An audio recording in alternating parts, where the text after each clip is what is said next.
পটল তো ভাজা হয়ে গেছে, আলুও ভেজে নিয়েছি। একটা তো তেজপাতা দিলাম, অল্প একটু জিরে দিলাম, আর এখানে এসে দেখো কাঁচা লঙ্কা বাটা, জিরে বাটা, পেঁয়াজ বাটা আর শুকনো লঙ্কা বাটা একসঙ্গে দিয়ে দিলাম। একটু মশলা জল দিলাম আর হলুদ দিয়ে দিলাম পরিমাণ মতন। এবার তো মশলাটা ভালোভাবে কষিয়ে নেব।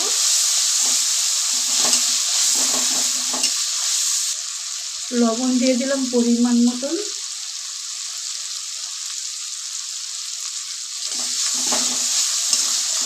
আর ভালোভাবে কষিয়ে নেব, বারবার নাড়াচাড়া করে দেব। মশলা তো ভালোভাবে কষিয়ে নিয়েছি, এবার আলু পটলগুলো দিয়ে আবার কষিয়ে নেব। কারেন্ট নেই আমাদের, দেখো একদম অন্ধকার লাগছে।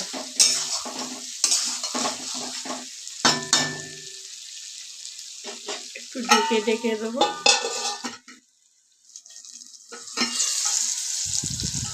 কি সুন্দর কষানো হয়ে গেছে, চারিদিকে তেল ছেড়ে দিয়েছে। দেখো বন্ধুরা, এইভাবে যত সুন্দর করে কষানো হয় ততই ভালো হবে।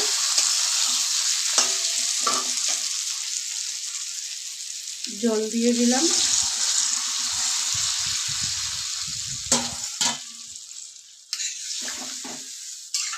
আলু পটলটা ফুটলে পরে মাছগুলো তো দিয়ে দেব।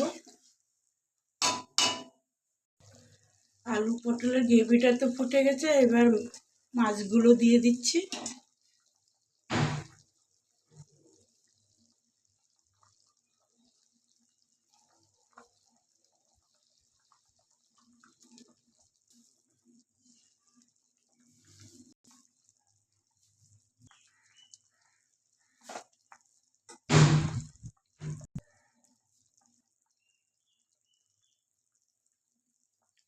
সবগুলো মাছ দিয়ে দিলাম। এবার একটু নাড়াচাড়া করে ভালো করে ফুটিয়ে নেব। আর ভাজা জিরের গুঁড়ো দিয়ে দিচ্ছি। আজকে আর কিছু মশলা দিলাম না বন্ধুরা।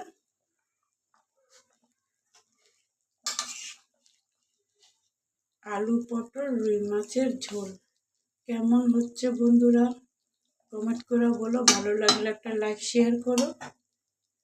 ভালোভাবে 5 মিনিট ফুটিয়ে নেব। সম্পূর্ণ হয়ে গেছে, এবার নামিয়ে নেব। দেখো বন্ধুরা, আমার তরকারিটা তো সম্পূর্ণ রেডি। আর দুটো বাসনও হয়েছে, একটা বাসনও তো ধরছে না।